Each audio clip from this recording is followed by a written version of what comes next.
One thing I notice that I find kind of interesting, it's subtle, but with all the eruption of the OGL Crisis 2023 and the mass rebellion against Wizards of the Coast and rejection of what they wanted to propose as the new terms of service for the new version of the OGL was going to be, and now causing people to be more critical of the monetization scheme behind the VTT and what one D&D is going to be, and people jumping ship to other systems and all that other kind of stuff.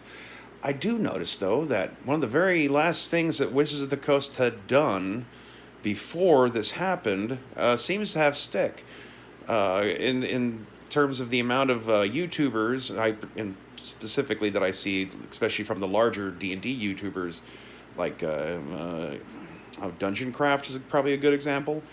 Professor DM, yeah, Professor DM, he's the one I'm thinking of using the term species instead of race. Now, I don't know how to like say this to the kids, but just getting rid of the word doesn't get rid of the problem. It's weird that a generation raised on Harry Potter with all the messaging about Voldemort and he who should not be named, and how putting those kinds of blinders on just blinded all the adults to the rise of Voldemort and all that kind of stuff in the story. And yet they turn around and start doing the same thing where, like, oh, if we just don't say the thing or acknowledge the thing, then the problem will go away, right? Well, it doesn't. Words mean things for a reason, and they have specific applications.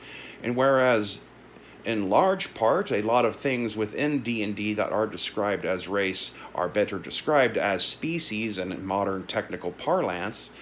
Uh, Race is actually a much more inclusive word because it's much more malleable in how race can be used to describe a group of people. It can mean lots of different things. It's not just necessarily people with the exact same genetic background. It can also mean people who all hail from the same nation state, or people who all speak the same language. Uh, Race, as it's described and used in D&D, is kind of quasi somewhere between ethnicity and species and national identity. It has its own kind of special meaning within that context because it's drawing on how the term was used thousands of years ago, when human beings still kind of saw other animal species as being, equals of their own rights. So you can have other races in that fashion, and we are transplanting it onto fantasy things such as the race of elves, the race of men, the race of orc, and so on and so forth. Turning it into species causes some specific complications with Dungeons and Dragons because of the way they've created a lot of these species over the years and how they're being bundled and included in the current versions. Uh, what do you do with the fact that you have half elves and half orcs and tieflings and genasi and half dragons? Because if you're going on a technical basis of what species means, then it's like any two things that can breed together and have a viable offspring are part of the same species. So humans and elves and orcs and dragons and devils and genies are all the same species. Oh, angels too. Angels too. I'm sure I'm forgetting a few other things, but apparently not dwarves, because according to Darkstone, if humans and dwarves mate, they can have a child, but it's sterile like a mule, hence the fact that they were called mules in the setting. Part of the many terrible problems with that setting, apparently.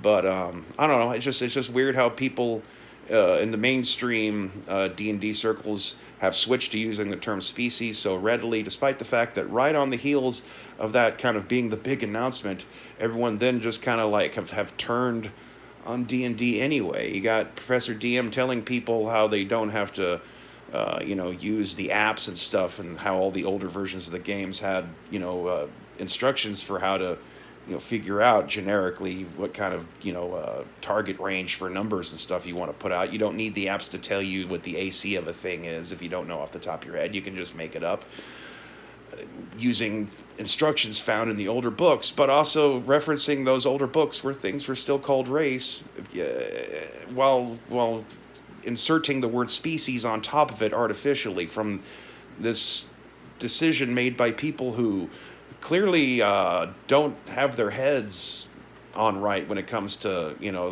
what the game is and what they want it to be. So who gives a shit if Wizards of the Coast thinks that we should switch the terminology over to species? It's just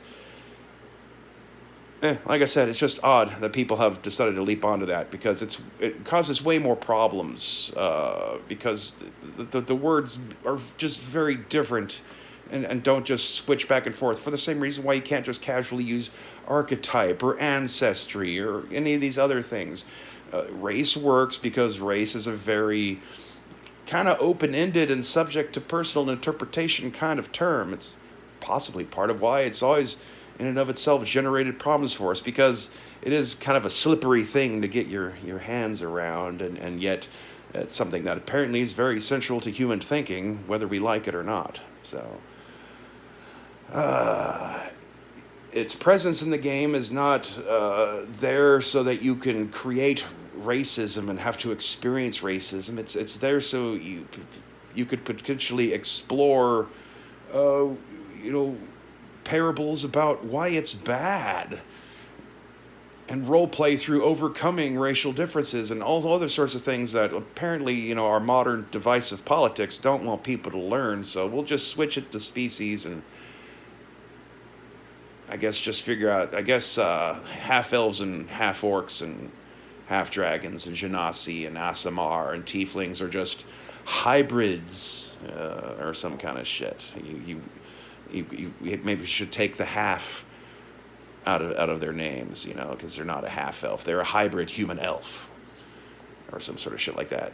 I guess you could justify it because these are all races, species that are magic in origin. But I don't know. It was unnecessary, and the term was fine. The end. Until next time, stay waspinated.